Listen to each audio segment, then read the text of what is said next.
Aloha. Welcome to today's episode from the Chiefs 9 podcast. I'm so super excited for this episode. We have two guests with us today. I'll let them introduce themselves. Hey, how's it going? My name is Command Sergeant Major Brandon Kumalae, the current Command Sergeant Major for the 29th Infantry Brigade Combat Team. Hey, this is Chief Master Sgt. Anthony Hubbard, the current Senior Enlisted Leader for the 297 Air Traffic Control Squadron. And with us today, we also have Jeff. Excellent. Thank you guys for joining. Thank you, Chief, for having us along. This is the episode about warrior ethos for the Chiefs 9 podcast series. Please stay tuned for all of the episodes. This is a very exciting topic for Chief and I know our guests here, so we're going to get right into it. I guess before we start, let's have a little bit of background on you guys. So if you guys can just tell us your guard story. So Chief Hubbard, why don't you go first? Sure. Yeah. So Chief Hubbard, I enlisted in the Air National Guard back in 1996. Enlisted in the 248 Air Traffic Control Squadron. At the time, it was actually Combat Communications Squadron in Meridian, Mississippi. Spent 19 years in the 186 Air Refueling Squadron out of Meridian, Mississippi. After that time, I got the opportunity to go work at the National Guard Bureau, which is the headquarters for the Air National Guard and the Army National Guard. So I got an opportunity to go up there, and I spent 6.5 years working on staff, doing a variety of functions. Got an opportunity to work with two great Air National Guard Command Chiefs, number 12 and number 13, Chief Ron Anderson and Chief Maurice Williams. Fantastic opportunity, just kind of opened my eyes to a lot of the great things that the National Guard offers. And then recently, about 2 years ago, I got the opportunity to come out to Hawaii, Air National Guard, and be the Senior Enlisted Leader for the 297 Air Traffic Control Squadron. So that's kind of me in a nutshell. A lot of deployments in between that time, a lot of opportunities to travel the world, see things, and a lot of opportunity to really talk and meet a lot of airmen throughout my career. That's excellent. I didn't know that about you coming from National Guard Bureau. So what exactly brought you to Hawaii? Was it the position? It was the position. So it was an opportunity and it was a position. So I was wrapping up my tour and the 297 had a transition of some personnel to leave the squadron. And I kind of got notified that, hey, there may be an opportunity at the 297 for you to come out and be the chief for the squadron. So I talked over it with my family, got the blessings of my wife. And a couple of months later, we were flying across the Pacific. Excellent. I hope you didn't have to twist her arm too hard going from Mississippi to A little bit, Hawaii. but not too much. All right, good. Well, welcome. Thank you. Our Sergeant Major. Yeah, I got quite an interesting story. So I'm a proud graduate of Waikea High School from the Big Island of Hawaii. I enlisted in the Hawaii Army National Guard in December of 1999. Initially, I was supposed to be a Black Hawk mechanic, 15 Tango, I believe it was. So that was, my passion was, being an auto mechanic, graduating from high school. And, once the recruiters got to me, it was like, what's your plans after high school? And I didn't really have a plan. The guard recruiter was the first one that got to me, sold me on the guard. And I was like, you want to work on helicopters and your friends are working on cars? I was like, absolutely. What a great thing. Obviously the college benefits and all that stuff, just doing something different with my life. So when I first went to MAPS, they told me I was colorblind. I think it was a mistake because I've taken the test multiple times and I'm not colorblind. I can see things. But that changed my path drastically. So I enlisted in 2nd Battalion, 299 Infantry. That's what got me into the 29th Brigade. So I came up through the ranks as a young private. Spent a few years there, participated in the airport security mission. Started my AGR career in January of 2003, along with a few other guys that's still hard charging in the harangue. I've been around the 29th Brigade predominantly my whole career. 29th Support Battalion, HHC Brigade. When 2nd Battalion converted over for 1st of the 299 Cav, jumped back over there as a platoon sergeant, back to the brigade for first sergeant duties. I did spend about 3 months outside of the 29th Brigade as the executive assistant to the rank CSM. That was a very interesting job. Learned a lot there about strategic leadership. Spent some time over in the J3, up in the JOC, the nuts and bolts of the organization, pulling all the levers, not touching any buttons. now I'm currently sitting in the G3 position and took over for the Brigade CSM in January of 2024. So it's been an awesome ride. It's been a very long journey with multiple deployments, multiple exercises, and everything. But it's been very rewarding. It's been an awesome career so far. Oh, that's a great mix. Yeah. Yeah, we got somebody from in the organization, worked their way up, then we've got somebody who spent most of their career outside the state. So, Absolutely. no, great perspectives. Yeah. So thank you guys for that introduction. So I guess we'll get into it. So the topic for today is warrior ethos. So I'd like to first start off, what does warrior ethos mean to you? And I guess we can start with Command Sergeant Major Kumalae on that, Well, and his thoughts. it means a lot to me. The Army's answer to that is, I'll always place the mission first. I'll never accept defeat. I'll never quit. I'll never leave a fallen comrade. Those are kind of the principles that guide us as soldiers. It's embedded in us from once we, start basic training and go through that training pipeline. It's embedded into everything that we do. What it means to me is you really have to be an expert at your job. You got to know your job, you got to do your job, and you got to take care of each other within an organization. When I say do your job, we have very complex jobs. We do things that not normal people do. It's very uncomfortable to be placed in stressful situations, but from the very get-go, our privates that go to basic training, the stress is turned on. That's all about being a warrior. So knowing your job, taking that leap of faith to join the armed forces, knowing your job, doing your job, and taking care of each other. It's an excellent story. Yeah, I think that definitely resonates with what warrior ethos that are embedded in us and all of our components. So what about you, Chief Hubbard? What's your thoughts on? Yeah, what so warrior ethos super means to you? excited about this topic, right? Warrior ethos. I know I was talking to you previously, and we're doing a enlisted airmanship continuum course, and we're really focused on warrior ethos and what that means to the warfighter, to the airman in the situation of the Air National Guard. So what it means to me is it's really about understanding that we are war fighters first, right? And Sergeant Major said it perfectly, right? If you look at the Airman's Creed, it talks about, hey, we will not falter, we will not fail. That's mission first. We will accomplish the mission. That's at the heart of the warrior ethos. Being lethal, being expeditionary, understanding your job, understanding the job of the person next to you, the guy behind you, the guy ahead of you, and going out and making sure that the mission gets accomplished. So that's what warrior ethos means to me. Bring your best to the table every day, show up and show out. Wow, I'm motivated by that. Yeah. What about you, Jeff? You know what?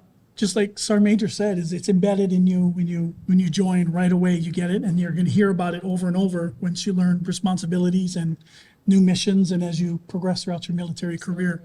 For myself, I was in JROTC in high school and then ROTC in college, and I got it early, and that kind of helped me focus the rest of my life. It let me know what I needed to do, and the biggest one that hit me, and it may not for everybody, is to never leave the fallen comrade behind. That's your battle buddy, that's your friend. And that one really stuck with me. I wrote down what you guys were saying, warfighter, do your job, know your job. And I think as I hear about it more and I hear about these new focuses on that topic, it'll kind of help me reevaluate. But when I was younger, the biggest impression on me was you don't leave anybody behind. If you do your job and you depend on those around you and you know your job and you're a warfighter first, your comrade will not be left behind. It's kind of an automatic step there.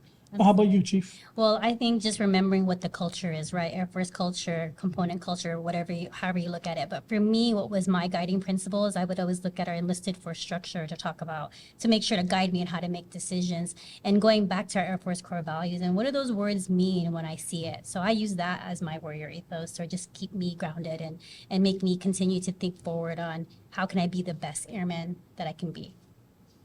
So with this warrior ethos, everybody kind of hears about it, and we as leaders hope it's ingrained in them. How do we know that our soldiers and airmen beneath us carry that same value? How do you, test the waters of your subordinates or those you lead that they're following through with warrior ethos?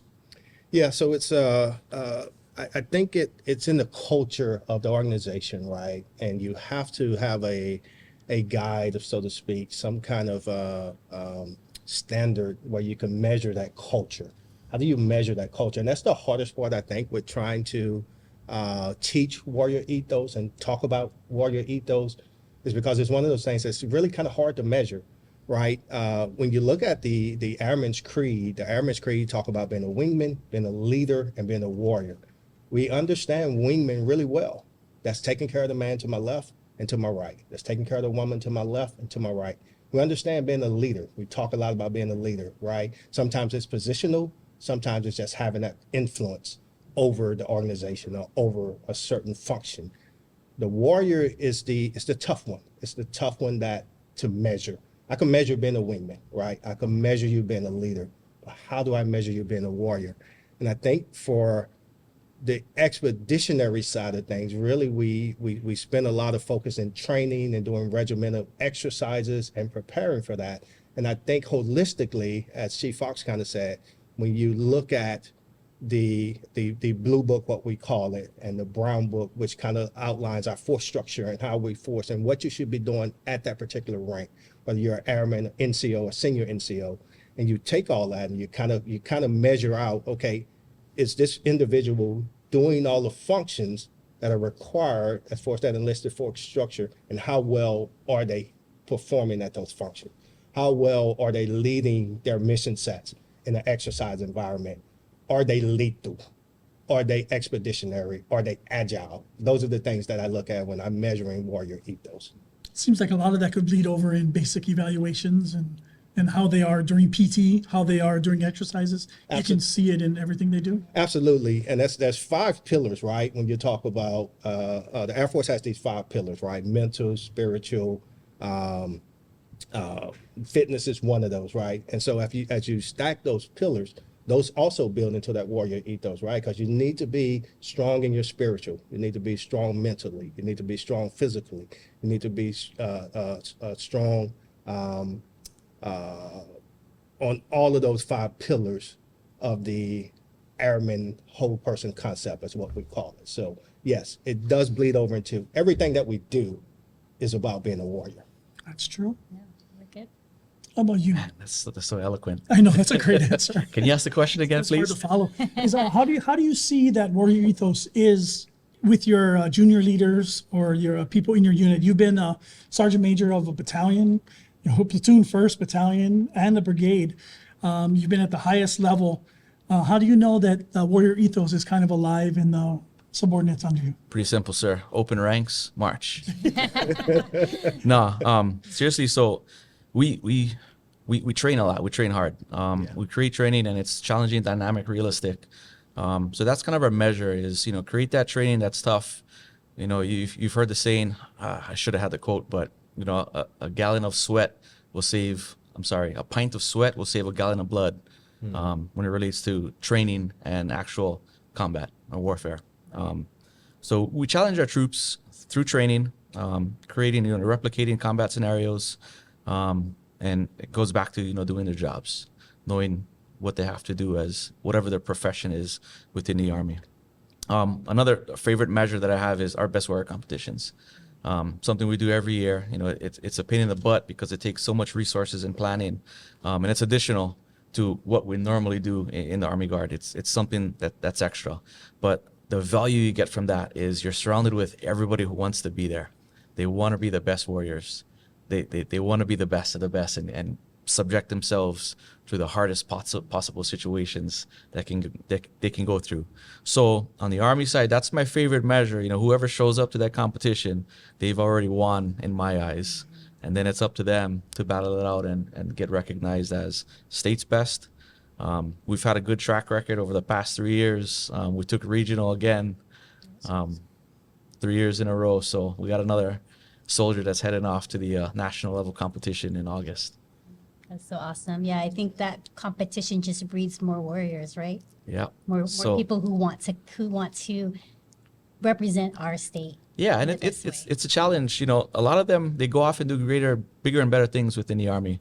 3 of our soldiers that competed in it, 10, 15 years ago, they're Green Berets now. They follow that pipeline. Some leaders, they see it as, oh, we're losing guardsmen. from the state of Hawaii. But that's not true, because for every one of those that you create 10 more that's behind them that want to do the best of the best.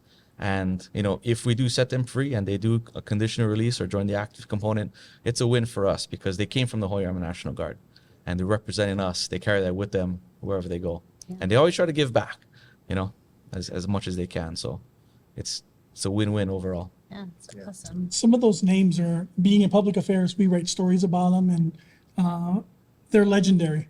And it does, I think, the experience that they've gone through, multiple people get to see it and they want to emulate it. I know the Air Guard has the Launaole Awards, and you feature units and individuals, and I've seen the videos. Right. Seems very competitive. Yeah. Yes. And you've been a part of those too, right, Chief? Chief? Yeah, it was. It can be it's getting more competitive as the years go on, because we're seeing the value in recognizing our airmen in that program. Yes. And so Launaole has really excelled. You know what I mean? Like, it's like, oh, you're a Launaole winner, and what does that mean when you represent Launaole? So yeah, I think it's That's a good measurement. It's a good That's an easy one to see in the open ranks too. You're just looking at your soldiers, inspecting that and airmen. It does that. Right. All right. You want to go to the next topic? I got one, but you do sure. your question I can first. do my question. How do you think our airmen and soldiers fit into the big picture when we're talking warrior ethos? Because we talked about the strategic mindset, right? Operational. How do you feel we could do better at making sure that they're aware of how they fit in to this bigger mission? That's a tough question, Chief. So in the Army, we're trained in our institutional training. We're always taught to know the mission 2 levels up. What that means is you gotta kind of solve your boss's problem, and know that. So it's a lot on their plate, especially when you're looking at our young and our junior NCOs. That's a lot to learn. They're expected to understand what's going on at the platoon level when they're just a team leader or a squad leader. That takes a lot of initiative, a lot of responsibility, a lot of maturity in itself, that they understand the bigger picture of what their small element is being asked to do. They may not understand it, but at least they have some sort of understanding that, my company is tasked with seizing this type of key terrain at location X. But my job in that is I have to set up an ear ambush or a defensive position to block this, so the main effort can go up and seize that key terrain. Kind of on the tactical level, but strategic wise, I don't know. You got any input? That's a good metaphor. Yeah. And I want to bring up this point too is, you said because you were colorblind, you couldn't go into the I'm not colorblind, sir. aviation It mechanic. was a mistake. Oh, sorry. One of those. So They thought you were- recruiters. Yeah, one of those Yeah, recruiting Master ploys. But you ended up in one of the premier units in the Hawaii Guard, the infantry, which some people make fun of because that's where all the people with the lower ASVAB scores go. And for anybody who has not been in the brigade or been around them, that is complete legend and not true, because when I came from outside to in the brigade and got to see an infantry soldier and officer and NCO and how they operate, that was how I was taught. That was how it was supposed to be. And knowing the mission 2 levels up is a great example, and that can't be the case in with everybody. But if you get a majority of them, then that's where the buddies pick them up, right? And never leave the guy behind. If my partner doesn't understand what it is, I'm going to make sure he knows it, or I'm going to grab his arm and we're going to get to that mission, whatever we need to do. But the infantry attention to detail is something that everybody needs to do, because you're a warrior first, and that's your job, is to be the war fighter first before you do anything else, and then you can do your specialized job. So by you being in that unit, I think you're able to take that experience and apply it to every single unit you've been in, and that was a blessing. How about you, as far as the institutional training and kind of measuring the warrior ethos in the organization? Yeah, I think it goes back to some of the points earlier. Is it's really about discipline and training, and how disciplined you are with your training, right? And that's why I say everything encompasses being a warrior. Being a wingman encompasses being a warrior. Being a leader encompasses being a warrior. And it's all about discipline, regimental type training. You know, as I said in the beginning, show up and show out every day. That's how you become a warrior. It requires discipline. It requires focus. One of the biggest things I think we kind of miss when we talk about being a warrior is the resiliency piece. You have to be able to bounce back. You're gonna get knocked down. You're gonna get beat up. You're gonna fail, but failing is not failure until you don't get up. Get up and continue to press, continue to push forward.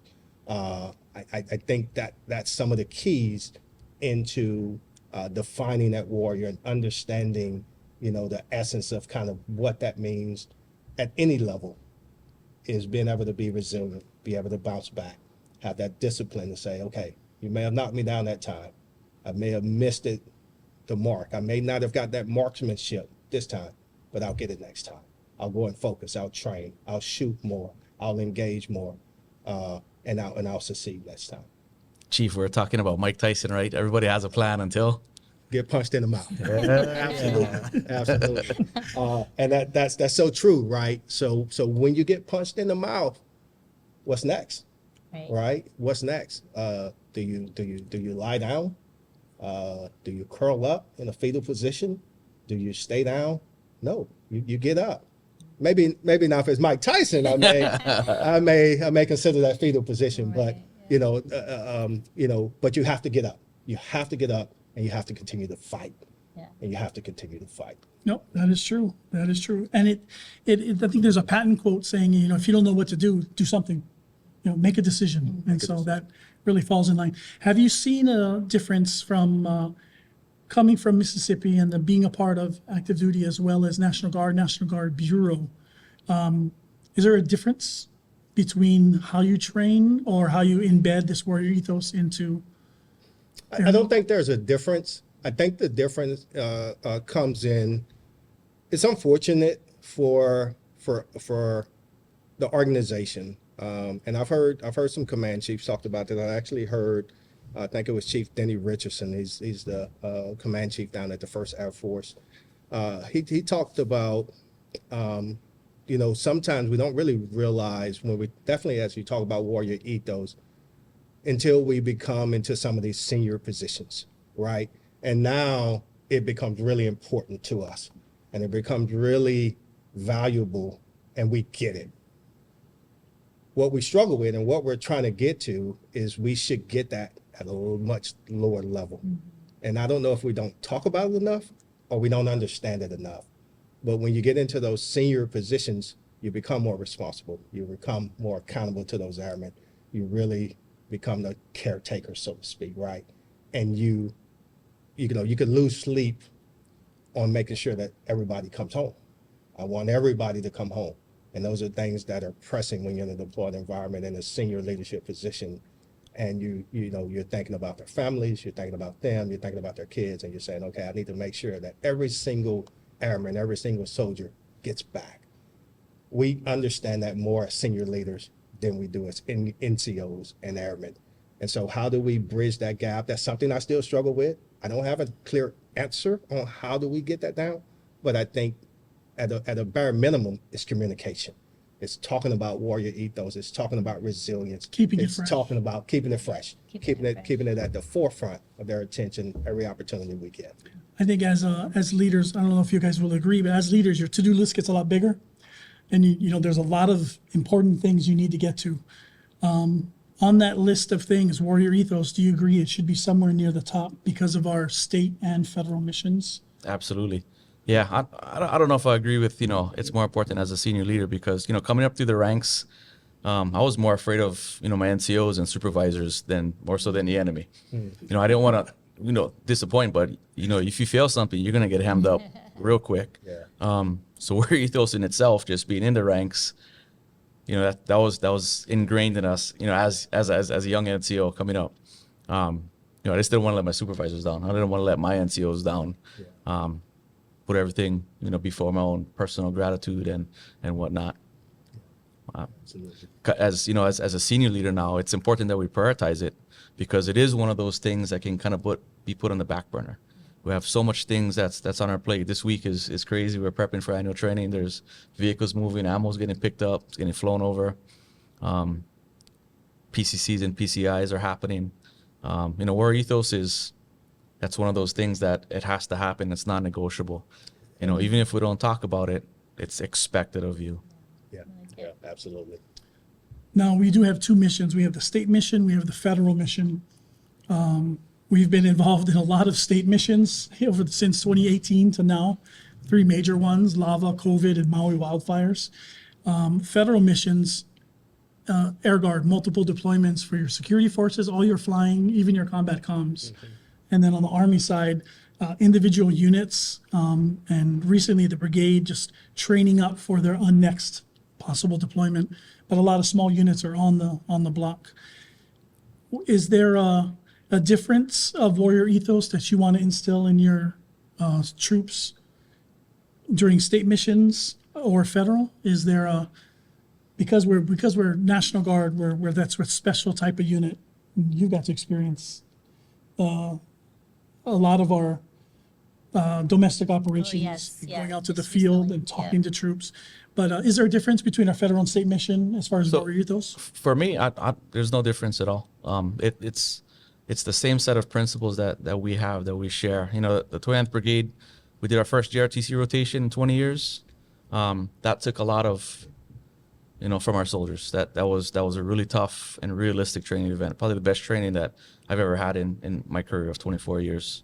We got off the plane. Majority of us got off the plane, coming home from that, expecting to throw it in neutral and kind of take a knee. But unfortunately, the Maui wildfires kicked off, on the 8th of August. That was, a day after I got back. Contract air, they left my bags behind. They didn't have any equipment, didn't have nothing. Working in the jock at the time, it was tough. We didn't go home for about 5 nights. Mission first, not complaining about it. But if you look across our formations, the National Guard's motto is always ready, always there. And our soldiers are, time and time again, we ask so much of them, and they're always there at the drop of a moment's notice. They're always there supporting the state. We're a little bit different from the active component.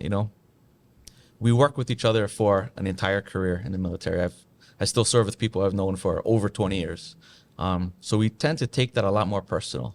We care about the individual a lot more. It's not, 3 years, get to know you, do my leadership things, and I'm PCSing or you're PCSing, hope to run into you again. We see them and their families shopping in the stores, over a period of an entire career. And you can't fake that funk. That's one of those things I don't want to say you got it or you don't, but our relationships last a lot longer. It's lifelong friends that we make in the garden. Yeah, no, agree with what Sergeant Major said about there's no difference, right, between the federal and the state mission. I've seen it at the Readiness Center, working at National Guard Bureau, right? We have the crisis action cell, and no matter what the incident is or what the situation, right, when it happens, all hands on deck, right? You go down to the deployment cell, and you start reaching out, you start making phone calls, you start contacting those states that are impacted, you start talking to those functional managers within the state. Same thing on the federal side, right? You find the right players, you find the right functional managers, whether that's at ACC, whether that's at USAFE, whether that's at, out here in Pacific Air Force. And you start making those things happen, right? You reach out to those units that impacted and those units that can get the job done. And you say, hey, there's a call to action. State, federal, doesn't matter. As Sergeant Major said, there's no time to take a knee. We always have to be ready. We always have to be prepared for that next event, that next incident. And it's double challenging for the National Guard because, we are different than active duty. We do have two bosses, so to speak, right? We have the governor, and then on certain situations, we have the president of the United States. And so we have to be ready to balance that. And our leaders do a great job at that.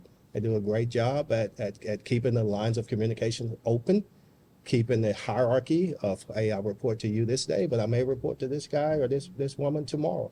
But we always have to be ready. We always have to be prepared to jump out and support whatever that state mission is, and whatever that federal mission is. And we do a great job as a community. And it ties back into what you talked about with the Lane Ole, right? A lot of that I think can be looked at as, hey, you did all this stuff in your state, and look, this is how you've come out at the end, number one in the Lane Ole, because of all this good stuff you did. Yeah, you can put some federal in there, but I think from a local standpoint, local community, a lot of that speaks to the volume of work that we do on the state side. Oh, that is true. Like what Sergeant Major said about the National Guard and building the relationships and maintaining those long-lasting connections. I have seen enlisted leaders contacting me all the time, command chiefs, command sergeant majors from other states, just seeing how we're doing, if we need anything, especially when Maui wildfires have happened. So like the news travels, right? And I felt really good and honored that they cared enough about our state to check on us and make sure we were good and give me advice on how do we make sure that the force, stays motivated, Yes. And so speaking of, how do you keep the force motivated? When we talk about all these warrior ethos, these missions, these tasks, these requirements. So how do you guys motivate the force? Yeah, I think it's just that old adage, right? People don't care until they know how much you care, right? And so you have to start there. You have to start with, the soldiers, the airmen, knowing that, hey, we care, right? And it starts from the top, and I think, again, that's why I say we have great leaders, because they show in all their communications that they care, right? We care about your families. We care about you. We care about the mission. We care about all this stuff, but it all goes back to people. I brief in the enlisted airmanship continuum that, if you go and look at all the priorities, all the focus areas, in each and every one of them, what's in there? People. People. That's how you keep them motivated. If you put people first, the people will put the mission first. Yeah. Yeah. I know that everyone has a why. Everyone joined for a reason. And I think as a leader, once you understand that, once you can uncover their why, you can kind of adapt and motivate them a lot more. It understands what makes them tick, right? Why they show up, why they put the uniform on, why they rose their right hand. So I think it's important to understand, our subordinates' why. Why'd you join? I like that. That's real good. You mentioned the National Guard and, wanting to come in and assist. And I've experienced that. They've reached out during lava, definitely COVID, what everybody was experiencing, but the Maui wildfires, they sent people right away. And it just reinforces our warrior ethos. Okay, the high level people do it too. We're going to do it. It's contagious. Yep. And it always comes to the forefront. So, hey, I think, Jeff, it's time to wrap this all up, So I'd like to just end with one last question for each of you is, what advice would you have to our leaders that out there listening about warrior ethos, or any nuggets or anything, any piece of advice you want to give them or share a message? I'll jump in. Know your job, do your job, take care of our soldiers. They're the most precious resource. Secondly, with being a warrior comes a lot of maintenance. So you really got to maintain yourself, your arms, and your equipment, just like in our Soldier's Creed. But, taking account to your mental state, your overall health, and your wellness. Balancing that civilian career, your Army Guard career, and your family life. That's important, because a warrior is a total concept. It's not just about doing the hard things. It's about maintaining that and doing that over a span of 20 years.